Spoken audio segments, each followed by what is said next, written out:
Have you ever walked into a family gathering and felt like everyone else carried a script you didn't know about? Like the conversations, the jokes, the expectations were written in advance, and your role was simply to smile and nod. That was always Isabella Torres' place at the table. At 38, she was a marketing director in Dallas, with an office that looked out over the skyline. She had the career, the condo, the corner desk. Yet to her family, none of it seemed to count, because there was one title she hadn't earned: mother. Every Thanksgiving, Isabella would carry her pumpkin pie through the front door, only to find herself stepping back into childhood. Her mother's voice would rise with pride when talking about Emily, the younger sister who sang in the church choir and had just announced her long-awaited pregnancy. Plates clattered, laughter bubbled, and someone would inevitably lean across the table to ask Isabella the question she had grown to dread. So when are you finally settling down? In those moments, her job titles and late-night deadlines dissolved into silence. To the outside world, Isabella was living the dream. Colleagues admired her confidence, friends envied her independence, and LinkedIn buzzed with her achievements. But at the family table, those victories shrank into shadows. Her mother would sigh, pat her hand, and whisper, "It's not too late, you know." Her aunts would trade looks that said, "Poor Bella, she doesn't understand what matters." And her sister, glowing with the promise of motherhood, would smile with pity rather than pride. Success in that house was measured in cradles, not corner offices. The sting wasn't just in their words, but in what they didn't say. They never asked about the projects Isabella poured her heart into, or the nights she stayed up crafting campaigns that reached millions. They never noticed the small ways she still showed up for family, covering bills when her father lost work, sending gifts when cousins graduated, keeping traditions alive when no one else bothered. To them, those things were invisible, because in their eyes, love was proven through children, not choices. And here's the quiet truth Isabella carried: she had wanted children once. She had dreamed of a nursery with painted walls and soft blankets. But life had written a different script. Years earlier, an unexpected pregnancy ended, before it had a chance to begin. 8 weeks of hope turned into silence. She never told her family. She couldn't. Not when every conversation circled back to the holy grail of motherhood. Better, she thought, to carry that loss alone than to invite pity or worse, judgment. So she learned to play her part. The polished blazer, the confident laugh, the carefully wrapped gifts that proved she hadn't forgotten. Yet every time her mother tilted her head and said, "Career is nice, but family is forever," Isabella felt the ache of a wound no one else could see. She was the outsider at her own family's table, praised by strangers, diminished by blood. And though she stayed silent, her story was only just beginning, the kind of story that would one day shatter every assumption they ever made about her. From the moment she was born, Emily Torres seemed to embody everything their mother hoped for. She had the easy smile, the choir solos, the wedding photos that looked like they belonged in a magazine. Where Isabella built campaigns and climbed corporate ladders, Emily built a home with lace curtains and Sunday dinners. The contrast was striking, and their mother never missed a chance to point it out. "Emily has given us roots," she'd say, casting a glance at Isabella, as if to remind her that wings without roots were nothing more than lonely flight. It wasn't just family gatherings where the comparisons lived. Neighbors in their Dallas suburb would gush about Emily's kindness, her casseroles left on doorsteps, when someone fell ill, the way she organized baby showers for friends before she had children of her own.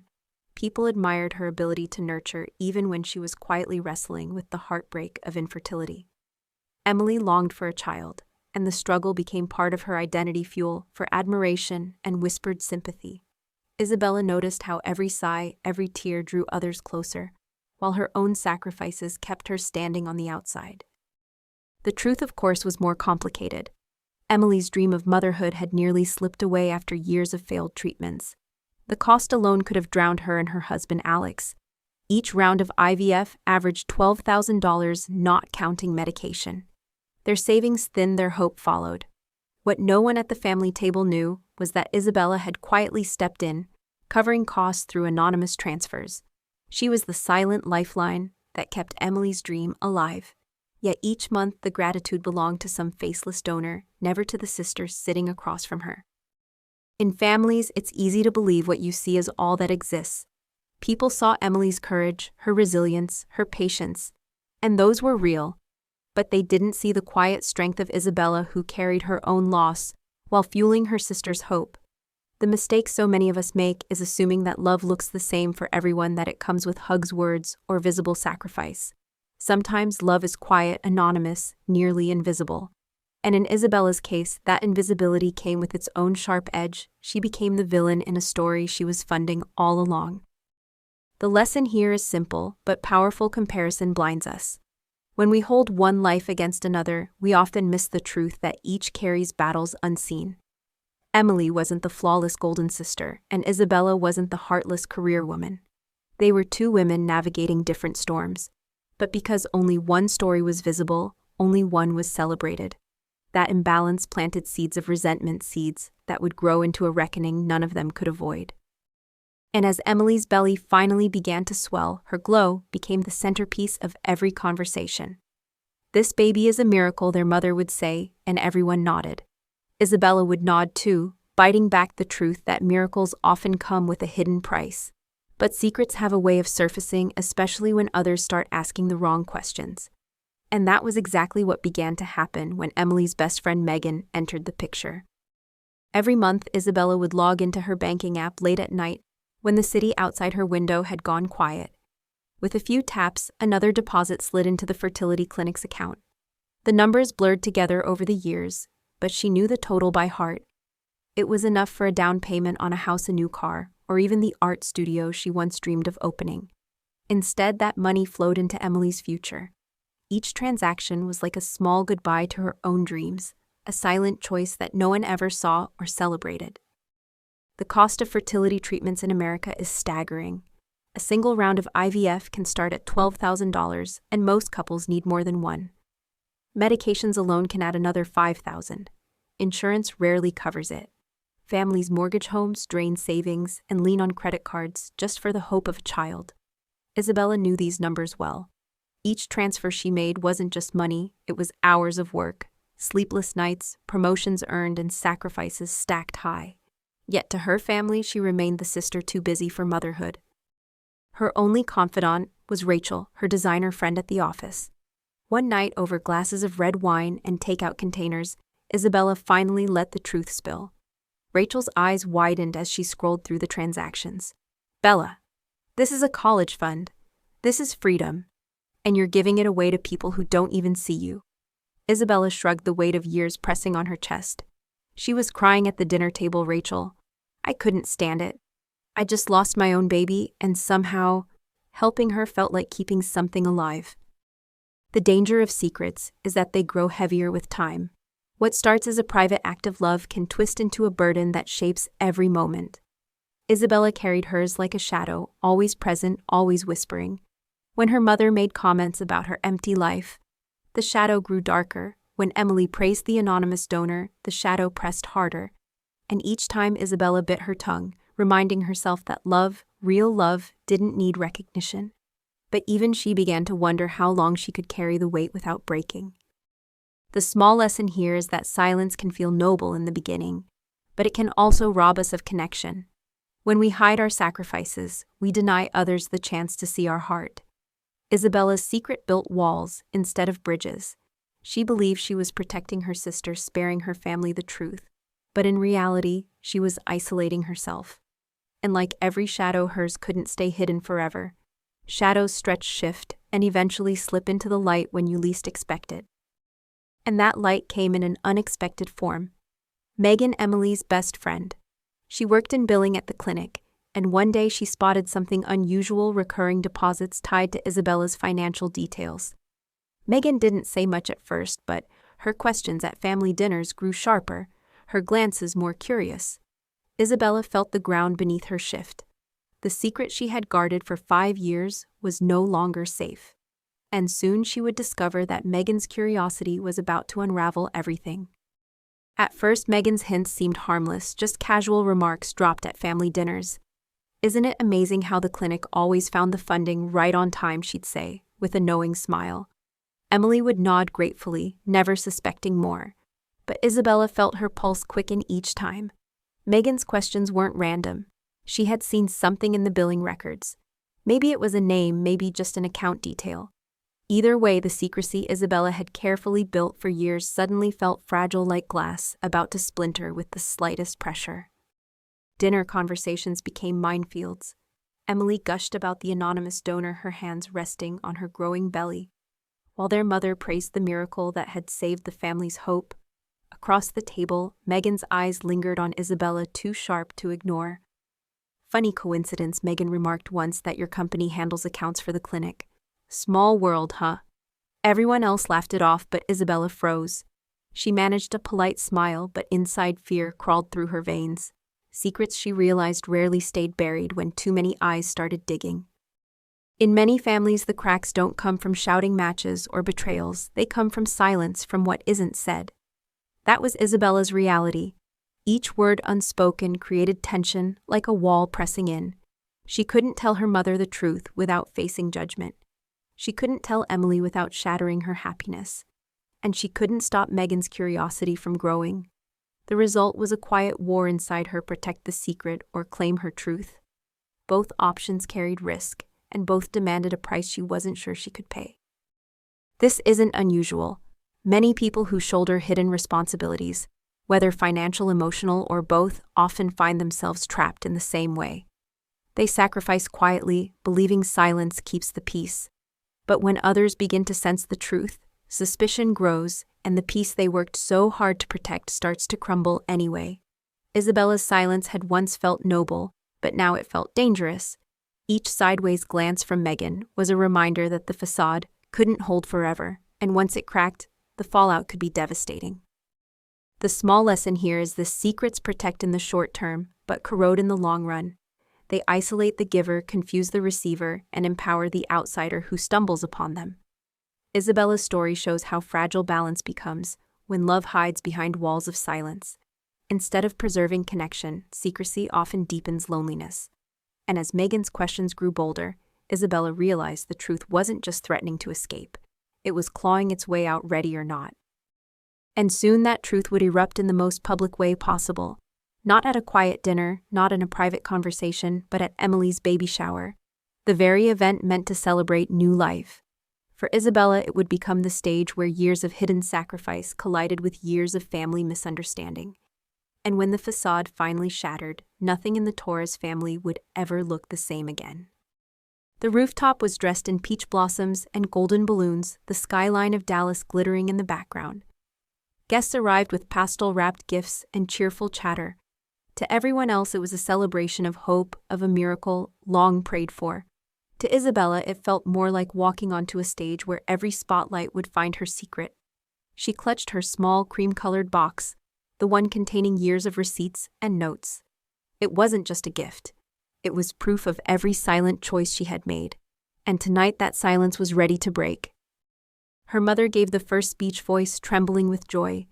"Emily has given us the gift of family," she declared, eyes sweeping the crowd before settling on Isabella. "Some things matter more than career or ambition. And this," she gestured toward Emily's growing belly, "is what truly matters." Laughter and applause filled the air, but Isabella felt her chest tighten. Every word was another reminder of how her sacrifices had been erased, how her love had been rewritten as selfishness. She pressed her nails into her palm, holding back the words rising in her throat. Then came Megan, clipboard in hand, her voice bright but edged. "Before we open gifts, we have a little surprise," she announced. A projector flickered to life, casting images across the rooftop wall. At first, the slideshow showed Emily's journey, doctor visits, tearful hugs, the moment of joy when the test turned positive. But woven in between were documents, billing statements, bank transfers, highlighted names. The screen froze on one detail no one could ignore: Isabella Torres. Gasps swept the crowd. Emily's smile faltered, her eyes darting toward her sister. Silence fell heavier than the summer heat. Isabella rose slowly, her voice steady but trembling inside. "You call me selfish," she said, eyes moving from her mother to Emily. "But for 5 years I've given everything I had so this day could exist. Every deposit, every sacrifice, you called it a miracle. But it was me." The words landed like thunder. Emily's face crumpled, her hands instinctively covering her stomach. Their mother's hand shook as she reached for a chair. Guests whispered, some lifting phones to record, others too stunned to move. For the first time, Isabella's truth had a voice. In that moment, the lesson was raw and undeniable. Unacknowledged sacrifice turns into resentment. Love unspoken becomes a wound. Families often believe miracles come from prayer alone, forgetting they sometimes come from someone quietly bleeding behind the scenes. Isabella's secret had been meant as protection, but by hiding it, she had let her family build their story on a lie of omission. And once exposed, the truth didn't just shock them, it demanded they rewrite everything they thought they knew about her. As the slideshow clicked off and murmurs filled the space, Isabella picked up her box and set it on the gift table. This, she said softly, is my contribution. Not diapers, not toys, but years of keeping your hope alive. Her voice broke, but she didn't step back. Instead, she met her mother's eyes one last time before turning away. The celebration was over for her. Yet deep down, she knew this was only the beginning. And the fallout from this revelation would reach far beyond the rooftop that night. The morning after the baby shower, Isabella's phone lit up like wildfire. Dozens of missed calls, texts spilling across the screen. Some from family, some from strangers she didn't even know. Someone had recorded the moment on the rooftop, and now the video was everywhere. On Facebook, neighbors debated whether her reveal was brave or cruel. On TikTok, clips of her speech played under hashtags like Hawk's family secrets and sacrificial sister. The story wasn't just theirs anymore. It belonged to the internet. And that made the wound even harder to hide. At work, colleagues peeked into her office with cautious glances. A few sent supportive emails. You're incredible. What you did for your sister is beyond words. But others whispered in hallways, unsure if she was a martyr or a meddler. In American culture, family secrets going public often split opinions. Some see transparency as healing, while others see it as betrayal. Isabella felt both narratives pressing on her chest. She hadn't planned to go viral. All she'd wanted was to stop being invisible at her own family's table. Now the entire city seemed to be watching. Her mother called, voice trembling with anger and shame. You embarrassed us, Bella. That was Emily's day. Isabella bit back tears. It was also my 5 years, Mom. My sacrifice, my story. But her words fell into the same silence she had known all her life. Emily sent a text later, short and sharp. Why didn't you tell me sooner? Isabella stared at it for hours, fingers hovering over the keyboard, but no reply felt right. Because the truth was messy, telling earlier might have meant losing everything, telling later meant this explosion. There was never a good time. The fallout wasn't just emotional. It was practical, too. Emily and her husband struggled to face the neighbors at church, who now knew their miracle had strings attached. Megan, caught in the middle, avoided calls altogether. And Isabella, walking through the grocery store, felt eyes linger longer than usual. This is the reality of exposure. Once the truth is out, people rewrite your story for you. Some saw her as selfless, others as vindictive. The line between hero and villain blurred, and Isabella had no control over which role strangers assigned her. The lesson in all this is sharp secrets carry a double cost. First, the silent weight of keeping them, and second, the chaos when they finally escape. Isabella learned that the truth withheld becomes the truth distorted. By never speaking, she allowed others to imagine motives, fill gaps, and cast judgments. When she finally broke the silence, the narrative belonged to everyone but her. Yet even in the whirlwind, she felt lighter. For the first time, her sacrifice had a name. And sometimes being seen even imperfectly is better than being erased.